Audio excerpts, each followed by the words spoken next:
हरे कृष्णा। आप लोगों का हमारे चैनल पन्नों की महफिल में स्वागत है। मैं एक बुक जो आचार्य प्रशांत के द्वारा लिखा गया है स्त्री, उसे पढ़ने जा रही हूँ। स्त्री पार्ट 1 चैप्टर 1 स्त्री न देह न भावनाएं। आचार्य प्रशांत। भावनाओं से खबरदार रहना खास तौर पर स्त्रियों के लिए बड़े से बड़ा झंझट होती है। भावनाएं।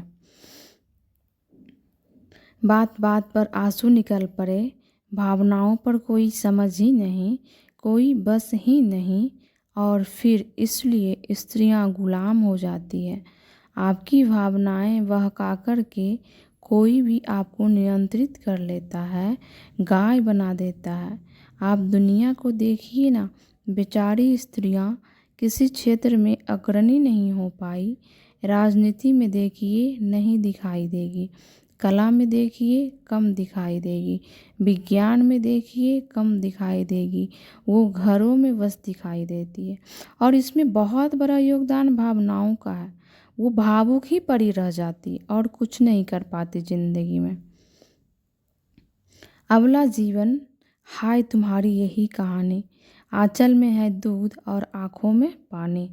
औरत के लिए यही पंक्तियाँ हैं क्या? अबला जीवन, हाय तुम्हारी यही कहानी, आंचल में है दूध और आँखों में पानी। इन दो चीज़ों के अलावा स्त्रियों के पास कुछ होता ही नहीं। दूध और आंसू, बस दूध और आंसू। प्रश्नकर्ता।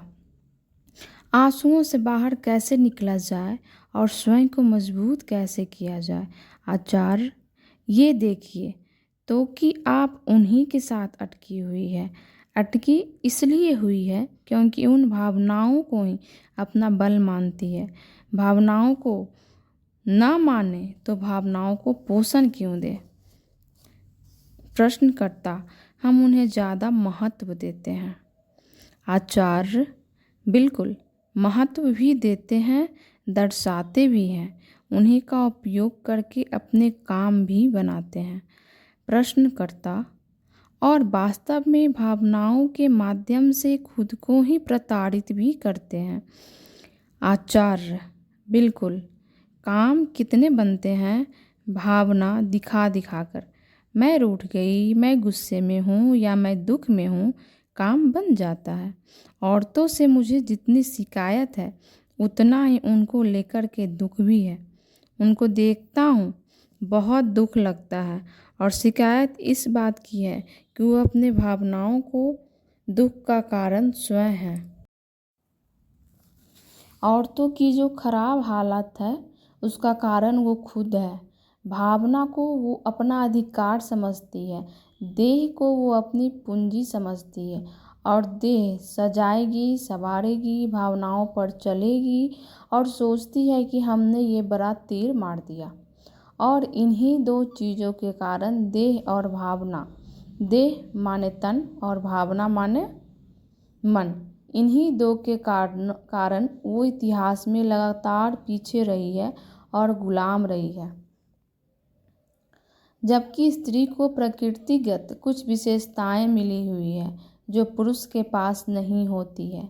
धैर्य स्त्री में ज़्यादा होता है, महत्वाकांक्षा स्त्री में कम होती है।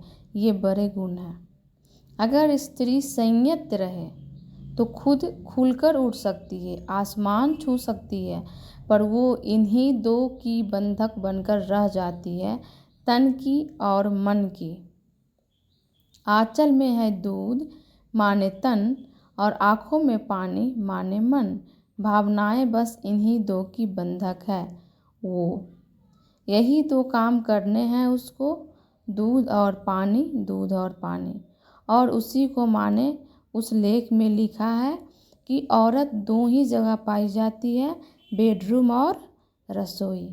बेडरूम माने दूध और रसोई माने पानी, और इसी को फिर वो अपना बड़ा बल समझती है। जीवन देह के लिए नहीं है, देह इसलिए है कि उसका सही इस्तेमाल करके मुक्ति के लक्ष्य तक पहुँचो। वास्तव में स्त्री में जो एक विशेष गुण होता है वो उसे पुरुषों से बहुत आगे ले जाता है। और वो गुण उसमें होता है समर्पण का, डिवोशन का। औरत पुरुष की अपेक्षा थोड़ी भोली होती है, और एक बार वो समर्पित हो गई किसी चीज़ के प्रति तो समर्पित रहती है, ये बड़ी बात है। इस गुण के कारण वो किसी भी काम में बहुत आगे जा सकती है, क्योंकि निष्ठा से करती है काम। मैंने देखा है जितनी निष्ठा से एक लड़की काम करती है, उतनी निष्ठा से लड़के को करना मुश्किल पड़ता है। लेकिन फिर वही आंचल का दूध और आँखों का पानी, यही आड़े आ जाते हैं, फिर सब खत्म, बर्बाद। प्रश्नकर्ता: यही होता है, चाहते हुए भी हम उनमें से निकल नहीं पाते। आचार्य: सब निकल जाएगी, लेकिन बीच बीच में आपको भावनाओं से ज़्यादा मिल जाता है ना, तो आप बहक जाती है। आपको लगता है भावना तो बढ़िया चीज़ है, अभी फ़ायदा मिला तो रोए, तो नया हार मिल गया, अब काहे को रोना बंद हो। तन दिखाया, तन सजाया तो बड़ा सम्मान मिल गया।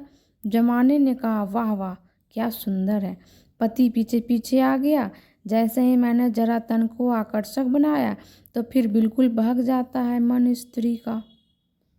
प्रश्नकर्ता: नहीं, ये सोच से भी परे है। जो आपने अभी उदाहरण दिया मैं उनसे भी परे हूँ।